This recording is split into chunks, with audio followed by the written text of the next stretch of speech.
الحمد لله نحمده ونستعينه ونستغفره ونؤمن به ونتوكل عليه ونعوذ بالله من شرور أنفسنا ومن سيئات أعمالنا من يهده الله فلا مضل له ومن يضلله فلا هادي له ونشهد أن لا إله إلا الله وحده لا شريك له ونشهد أن سيدنا وسندنا وحبيبنا ومولانا محمدا عبده ورسوله صلى الله تعالى على خير خلقه وبارك وسلم تسليما كثيرا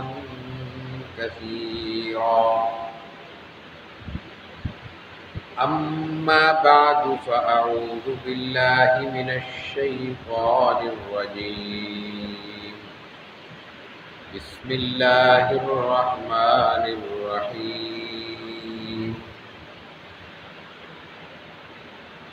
يا أيها الذين آمنوا اصبروا وصابروا ورابطوا واتقوا الله لعلكم تفلحون وعن أبي هريرة رضي الله تعالى عنه أن رجلا قال للنبي صلى الله عليه وسلم أوصيني قال لا تغضب فردد مرارا قال لا تغضب صدق الله العظيم وصدق رسوله النبي الكريم ونحن على ذلك لمن الشاهدين والشاكرين والحمد لله رب العالمين.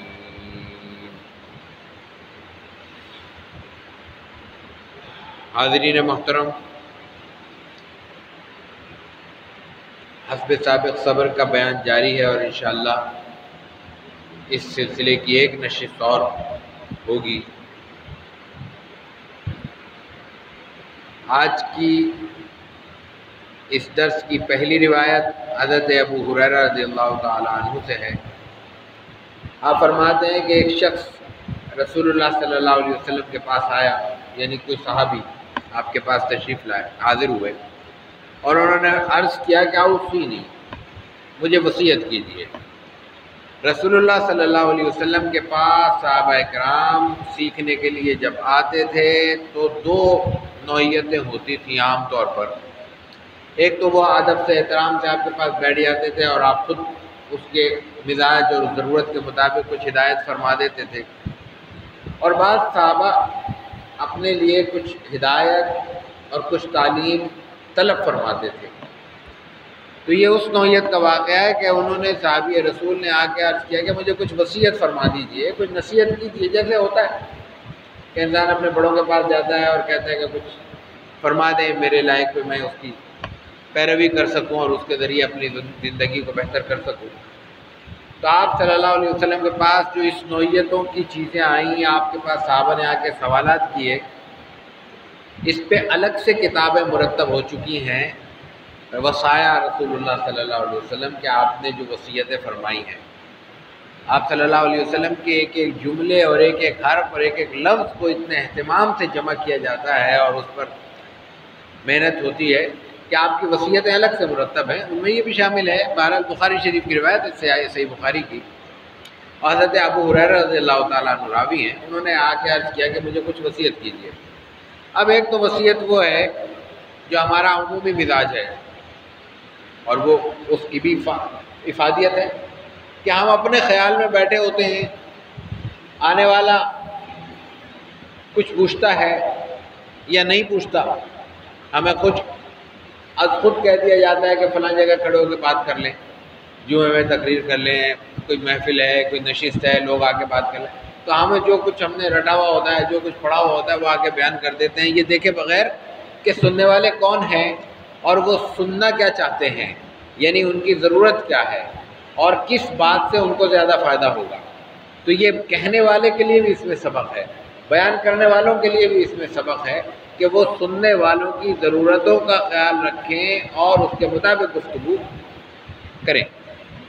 تو آپ کا معمول یہ نہیں تھا، رسول اللہ صلی اللہ علیہ وسلم کا معمول یہ تھا کہ جب آپ سے سوال ہوتا تھا تو آپ یہ دیکھتے تھے کہ یہ سوال کرنے والا کون ہے اور وہ سوال کیوں کر رہا ہے، اس کے ذہن میں کیا کیا خیالات ہو سکتے ہیں، کیا کیا اشکالات ہو سکتے ہیں، یا یہ کہ اس کی اپنی کمزوریاں کیا ہیں، یا اس کے مزاج اور طبیعت کی وہ کون سی ضرورتیں ہیں جو پہلے پوری ہونی چاہیے، ترجیحاً جن کو دور کرنا چاہیے کمزوریوں کو، اور ترجیحاً جن خوبیوں کو اپنے اندر پیدا کرنا چاہیے۔ اس لیے رسول اللہ صلی اللہ علیہ وسلم سے یہ سوال ایک بار نہیں ہوا، یہ جو سوال ہوا نا کہ اسی نہیں، مجھے وصیت کیجیے، مجھے ہدایت کیجیے، مجھے نصیحت فرمائیے، مجھے کچھ حکم فرمائیے، یہ پہلا سوال نہیں ہے، یہ کسی صحابی کی جانب سے ہونے والا، آپ کے سامنے رکھے جانے والا پہلا عریضہ نہیں ہے، پہلا سوال نہیں ہے، ایسے سوالات پہلے بہت ہو چکے، اور آپ نے ہر سوال کے جواب میں ایک بات نہیں فرمائی، بلکہ سوال کرنے والے کے مزاج اور ضرورت کو، اس کی کمزوری کو دیکھتے ہوئے بات فرمائی ہے۔ یہاں جو صحابی آپ کے سامنے تھے، آپ کو محسوس ہوا کہ ان کے مزاج میں غصے کی کیفیت کو کم کرنا چاہیے، تو آپ نے ان کے مطابق ایک حکم فرما دیا، اور کیا حکم فرمایا؟ لا تغضب، غصہ مت کیا کرو۔ ایک صحابی اللہ کے رسول صلی اللہ علیہ وسلم سے اپنے لیے وصیت طلب کر رہا ہے، اور آپ ایک جملہ ایک لفظ، جملہ نہیں ایک لفظ کہہ رہے ہیں۔ عربی ترکیب گرامر کے اعتبار سے جملہ ہو گیا پورا، لیکن بنیادی طور پہ لفظ ہے، لا تغضب، غصہ نہیں کرو۔ کوئی لمبی چوڑی بات نہیں ہے، کوئی لمبے چوڑے بیانات نہیں ہیں، کوئی لمبی چوڑی تقریریں نہیں ہیں، ایک جملے میں پوری گفتگو سمیٹ دی آپ نے، لا تغضب، غصہ نہیں کرو۔ اس کے علاوہ بہت سے صحابیوں کے سوالات موجود ہیں صحابہ کرام کے، کسی صحابی کو آپ کوئی ہدایت فرماتے ہیں، کسی صحابی کو آپ کوئی ہدایت فرماتے ہیں، کسی صحابی کو آپ کوئی ہدایت فرماتے ہیں، ایک کا ہدایت نہیں ہے۔ اس کا مطلب کیا ہے؟ اس کا مطلب یہ سبق ہے کہ ہمیں اپنی ضرورت کو پیش کرنا ہے سائل کے طور پہ، اور جواب دینے والے کو ہماری ضرورتوں کا خیال رکھتے ہوئے ہدایت فرمانی ہے۔ ہر ایک کو ایک لاٹھی سے نہیں ہانکا جائے گا، اور ہر ایک کے سوال کا ایک ہی جواب نہیں ہوگا۔ ایک بات۔ دوسری بات یہاں فرمایا لا تغضب، غصہ نہیں کرو، اس کا کیا تعلق ہے؟ انسان غصے کی کیفیت میں اعتدال کا راستہ چھوڑ دیتا ہے، توازن اس کے ہاتھ سے جاتا رہتا ہے، وہ کسی نہ کسی ایک پہلو کی طرف جھک جاتا ہے۔ شروع دل سے جو بات بار بار دہرائی جا رہی ہے وہ اسلام کا مزاج ہے، اور وہ یہ ہے کہ وہ ہر معاملے میں اعتدال پسند کرتا ہے، توازن پسند کرتا ہے۔ ایک روایت میں ایک صحابی، بڑے جلیل القدر صحابی ہیں، وہ آپ سے کہتے ہیں کہ میں عبادت کا فلاں پہلو ہے، میں فلاں عبادت بہت کرنا چاہتا ہوں، آپ کہتے ہیں تھوڑی کرو۔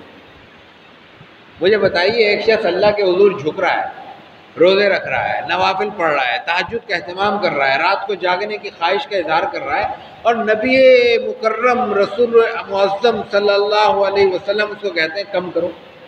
بات سمجھ میں آتی ہے کوئی؟ راز کیا تھا اس میں؟ راز یہی تھا کہ ابھی تو جذباتی ہو رہے ہو، ابھی جوانی بھی ہے، ابھی جذبہ بھی تازہ ہے۔ ظاہر ہے کہ ایک صحابی کا کیا جذبہ ہوگا اپنے نبی کے موجودگی میں۔ انسان کسی نیک آدمی کے پاس بیٹھتا ہے، تھوڑی دیر کے لیے وہ اندر سے تبدیل ہو جاتا ہے، محسوس کرتا ہے کہ مجھ میں بھی کچھ تبدیلی آنی چاہیے۔ اگر واقعی کوئی نیک شخص مل جائے، کسی کو صحبت مل جائے، 2 منٹ کی صحبت بھی اس کے لیے کافی ہوتی ہے کہ اس کے اندر تبدیلی آنے لگتی ہے کہ نہیں یار بس بہت ہو گیا، اب بدلنا چاہیے اپنے آپ کو، اپنا روزمرہ کی زندگی کو تبدیل کرنا چاہیے، اپنے لائف اسٹائل کو اب چینج کرنا چاہیے۔ وہ اللہ کے رسول، اور رسول بھی نبی مکرم، نبی آخر الزماں، سید الانبیاء، امام الانبیاء صلی اللہ علیہ وسلم، آپ کی صحبت میں انسان پہ کتنا اثر ہوتا ہوگا؟ روایت میں آتا ہے تبدیلی کا، صحبت کیسے اثر کرتی تھی۔ اس کیفیت میں انسان عبادت کی بات کر رہا ہے، یہ کیفیت جب تبدیل ہوگی تو انسان کا مزاج بھی تبدیل ہوگا۔ تو آپ نے فرمایا کہ اعتدال پہ رہو، اتنا نیت کرو، اتنی نیت کرو، اتنا اپنے اوپر لازم کرو جتنا کر سکو۔ ایسا نہ ہو کہ ایک دن تو پوری رات جاگ کر گزار دو اور اس کے بعد 10 دن تک مسجد کی راہ نہ لو۔ ایک دن تو جو کچھ آیا وہ سب راہ خدا میں لٹا دو اور اس کے بعد سال بھر تک خبر ہی نہ ہو۔ یہ مزاج اسلام کا مزاج نہیں ہے۔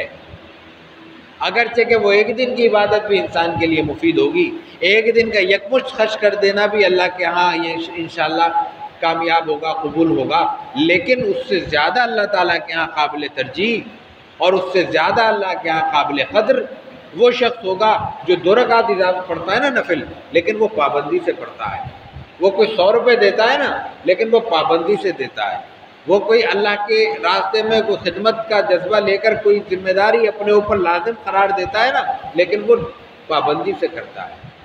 اس لیے کہ اگر مثال کے طور پر کوئی شخص تلاوت کا ذوق رکھتا ہے، قرآن کریم کی تلاوت ہم سب کو کرنی چاہیے، روزانہ کرنی چاہیے، متن سے بھی پڑھنا چاہیے، دیکھ کر بھی پڑھنا چاہیے، جو حافظ ہیں ان کو اپنے یادداشت سے بھی پڑھنا چاہیے، اور اس سے بھی آگے بڑھتے ہوئے اس کے ترجمے اور مفہوم پہ بھی غور کرنا چاہیے۔ اردو میں تفاسیر موجود ہے، آسان موجود ہیں، سہل ترین موجود ہو گئی ہیں اب الحمدللہ، جن کو دیکھ کر انسان فوری طور پہ اپنا مقصود حاصل کر سکتا ہے۔ لیکن ایک شخص ہے کہ وہ رمضان میں پڑھ رہا ہے، آگے پیچھے نہیں پڑھ رہا، اب رمضان میں 30 دن ہے، کتنے گھنٹے لگا لے گا؟ اور ایک شخص نے صرف یہ معمول بنا لیا کہ 1 رکوع پڑھوں گا روزانہ۔ 360 دن میں تصور کیجئے قرآن شریف قریب ختم ہو جائے گا، نہیں تو قریب ختم ہونے کے قریب پہنچ جائے گا پورے سال میں، اگر صرف 1 رکوع پڑھتا ہے۔ 1 رکوع میں کیا چیز ہے؟ یہ ہے پابندی۔ ایک شخص نہیں نکال سکتا، پیسے اکٹھے خرچ کرنا مشکل ہوتا ہے، ہر آدمی کے پاس ہر وقت موجود بھی نہیں ہوتے، لیکن اس نے نیت کر لی کہ میں کسی غریب آدمی کی مدد کروں گا 50 روپے، 60 روپے میں، 100 روپے میں، روزانہ 10 روپے نکالتا ہے، روزانہ 5 روپے گلک میں ڈالتا ہے، سال کے آخر میں کتنے ہو جائیں گے؟ یہ شخص اللہ کو زیادہ پسندیدہ ہے۔ تو رسول اللہ صلی اللہ علیہ وسلم نے لا تغضب فرما کے انسان کے پورے مزاج کی تشکیل فرمائی ہے۔ آپ نے فرمایا غصہ نہیں کرو بلکہ مزاج کو متوازن اور معتدل رکھو، اور اس اعتدال کے نتیجے میں تمہیں جو توازن حاصل ہوگا اس کی وجہ سے تمہاری زندگی عملی طور پر زیادہ مفید ہوگی، زیادہ کارآمد ہوگی، اور اللہ کے ہاں آخرت کے اعتبار سے زیادہ کارآمد اور اللہ تعالیٰ کے ہاں قابل قدر ثابت ہوگی۔ یہ اس روایت کا مختصر سا مفہوم ہے۔ دوسری روایت حضرت ابن مسعود رضی اللہ تعالیٰ عنہ سے وہ ہم پیش کرتے ہیں۔ وعن ابن مسعود رضی اللہ تعالیٰ عنہ ان رسول اللہ صلی اللہ علیہ وسلم قال انها ستكون بعدي أثرة وأمور تنكرونها قالوا يا رسول الله فما تأمرنا قال تودون الحق الذي عليكم وتسألون الله الذي لكم۔ بہت اہم اور آج کے ایک زندہ مسئلے کی طرف توجہ دلائی گئی ہے اس روایت میں۔ حضرت ابن پہلے ترجمہ دیکھ لیجئے۔ ابن مسعود رضی اللہ تعالیٰ عنہ کہتے ہیں کہ رسول اللہ صلی اللہ علیہ وسلم نے فرمایا کہ میرے بعد، دنیا سے رخصت ہونے کے بعد، تمہیں بہت سے ایسے معاملات پیش آئیں گے، ایسے امور تمہارے سامنے آئیں گے جو تمہارے لیے اجنبیت کا باعث ہوں گے، تمہارے لیے ناپسندیدگی کا باعث ہوں گے، تمہیں وہ اوپرے محسوس ہوں گے، تم ان کے عادی نہیں ہوگے۔ جن چیزوں سے گزر رہے ہو، جو تمہاری عادت کا، مزاج کا حصہ بن چکی ہیں، ان سے مختلف چیزیں کچھ پیش آئیں گی جن سے تمہیں اجنبیت بھی ہوگی، کوفت بھی ہوگی، وحشت بھی ہوگی۔ کیا کریں؟ صحابہ نے پوچھا ہمیں کیا حکم ہے، اس حالت میں ہمیں کیا کرنا ہوگا؟ آپ نے فرمایا کہ تؤدون الحق الذی علیکم۔ یہ ہے اصل نقطہ۔ جو تمہارے فرائض ہیں، جو تمہاری ذمہ داریاں ہیں، جن طبقات کے تم پر حق واجب ہیں، وہ تم اپنے ذمہ داریاں پوری کرتے رہنا اور حقداروں کے حق ادا کرتے رہنا۔ حق اور فرض کی اسلامی تقسیم بڑی عجیب ہے۔ ہم پہ کچھ لوگوں کے حقوق ہیں اور ہمارے ذمے کچھ لوگوں کے فرائض ہیں۔ ہمیں کچھ لوگوں سے حقوق لینے ہیں اور کچھ کو وہ حقوق ادا کرنے ہیں جو ہمارے ذمے فرض ہو گئے۔ انسانی مزاج یہ ہے کہ ہم اپنے فرض بھول جاتے ہیں، حقوق یاد رکھتے ہیں، اور ہماری پوری زندگی انہی حقوق کی تلاش اور تگ و دو میں گزر جاتی ہے، اور تلاش اور تگ و دو کرنے والے بھی کم ہوتے ہیں، شکوے شکایت کرنے والے زیادہ ہوتے ہیں۔ ہماری زندگی اس شکوے میں اور شکایت میں گزر جاتی ہے، ہمارے حق سے ہمیں نہیں ملے، بہت سے حقوق واقعی نہیں ملے، بہت سی ذمہ داریاں ہماری جن لوگوں پر ہیں، جن اداروں پر ہیں، جن شخصیات پر ہیں، انہوں نے پوری نہیں کی۔ درست ہے یہ بات، لیکن کچھ فرائض ہم نے بھی اپنے ادا نہیں کیے، ہم نے بھی اپنے رب کا فرض ادا نہیں کیا، اپنے رب کی جانب سے جو ہم پہ فرائض واجب ہیں وہ ہم نے ادا نہیں کیے، یہ ہمیں مان لینا چاہیے۔ لیکن یہ صرف رب کا معاملہ نہیں ہے، ہم نے اپنی حقوق العباد میں سے بھی بہت سے فرائض چھوڑے ہیں، بہت سی ذمہ داریاں ترک کی ہیں، بہت سی ذمہ داریوں سے اپنی آنکھیں بند کی ہیں، اور بہت سی ذمہ داریوں کو نظر انداز کیا ہے۔ اور یہ وہ ذمہ داریاں ہیں جن کو نظر انداز کرنے کے نتیجے میں معاشرے میں بگاڑ اور فساد پیدا ہوتا ہے، معاشرہ اپنی صحیح سمت کھو بیٹھتا ہے۔ ہماری چھوٹی سی ذمہ داری ہے کہ ہم کسی کو تکلیف نہ پہنچائیں، یہ بالکل آخری درجے کی ذمہ داری ہے۔ نبی مکرم رحمت عالم صلی اللہ علیہ وسلم کا فرمان مبارک ہے کہ مومن وہ ہے، المسلم من سلم المسلمون من لسانہ ویدہ، ہماری زبان اور ہمارے ہاتھ سے کسی کو تکلیف نہ ہو۔ ہم جب اپنی گاڑی رانگ وے میں کاٹتے ہیں کتنوں کو تکلیف ہوتی ہے، جب ہم اپنے سگنل کو توڑ کر گزر جاتے ہیں کتنوں کا حق مارتے ہیں، جب ہمارے پاس پیسے موجود ہوتے ہیں اور وقت پہ تنخواہ ادا نہیں کرتے اپنے ملازمین کی، کتنوں کو رلاتے ہیں، کتنوں کا حق ہمارے ذمہ رہ جاتا ہے اور ہم ان حقوق کی پرواہ نہیں کرتے۔ رب کے حقوق اپنی جگہ، وقت پر اس کے دربار میں حاضری نہ دینا یہ حق کی خلاف ورزی ہے، اور اس خلاف ورزی کے ساتھ اس سے بڑی خلاف ورزی یہ ہے کہ وقت پر اس اللہ کے ماننے والوں کے لیے اس اللہ کی مخلوق کا حق ادا نہ کرنا۔ اللہ کا حق اللہ کے اپنے بیان کے مطابق قابل معافی ہے اگر انسان اللہ تعالیٰ کے حضور صحیح نیت کے ساتھ معافی مانگ لے، لیکن اللہ کے مخلوق کا حق اللہ کے دربار میں بھی قابل معافی نہیں ہے جب تک وہ حق والا اپنا حق معاف نہ کر دے۔ تصور کیجئے کہ ہم ایک سگنل پہ کھڑے ہیں، ہمارا سگنل ریڈ ہے، لال ہو چکا ہے، جو اس بات کی علامت ہے کہ اب ہم اپنی گاڑی آگے نہیں بڑھا سکتے، ہم نے بڑھا دی۔ کچھ لوگ جن کا سگنل اس وقت سبز تھا وہ اپنی گاڑی آگے بڑھانے سے رہ گئے، یہ ہم نے اس کا حق مارا۔ تصور کیجئے کہ یہ جو ہم نے حق مارا ہے قیامت تک ہمارے پاس کوئی راستہ ہے کہ اس کو حق اس سے معاف کرا سکیں؟ وہ گاڑی والا دوبارہ ہمیں ملے گا؟ کبھی زندگی کے کسی موڑ پر اس سے دوبارہ ٹکراؤ ممکن ہے؟ وہ بائی چانس بائی دا وے کبھی ملاقات ہو گئی، کون پہچانے گا؟ کون ملے گا؟ کون معافی منگوائے اس سے طلب کرے گا؟ یہ میں نے انتہائی چھوٹی سی مثال دی ہے۔ صبح شام اپنے گھر کا کچرا صاف کر کے ہم دوسرے پڑوسی کے گھر پہ پھینکتے ہیں، اپنے گھر کی طرف سے روڈ صاف کر کے دوسرے پڑوس کے علاقے کو گندا کرتے ہیں، اپنا گٹر لائن کلیئر کرنے کے لیے دوسرے کی لائن کو ڈسٹرب کرتے ہیں۔